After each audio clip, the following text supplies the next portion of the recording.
নমস্কার বন্ধুরা, স্বাগত আমার গার্ডেনিং চ্যানেলে। আজকে আমি দেখাবো কিভাবে পদ্মের বীজ থেকে খুব সহজে চারা তৈরি করা যায়। প্রথমে আমি এই বীজগুলো অনলাইন থেকে সংগ্রহ করেছি। এগুলো সাধারণত শক্ত খোসায় ঢাকা থাকে, তাই সরাসরি এগুলো জলে দিলে কখনোই অঙ্কুরিত হবে না। তাই প্রথম ধাপে বীজটাকে হালকা ঘষে নিতে হয়, যাতে বাইরের শক্ত আবরণ ভেঙে ভেতরের অংশে জল সহজেই ঢুকতে পারে। মনে রাখবেন, খুব বেশি ঘষবেন না, শুধু এক পাশে ছোট্ট অংশটা ফাটল করলেই যথেষ্ট।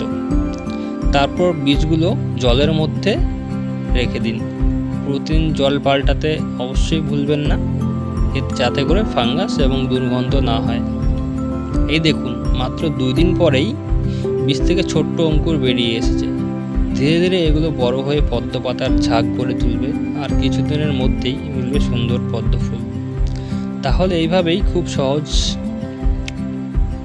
পদ্ধতিতে পদ্মের বীজ থেকে চারা তৈরি করা যায়।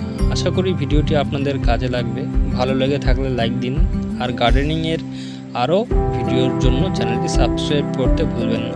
ধন্যবাদ।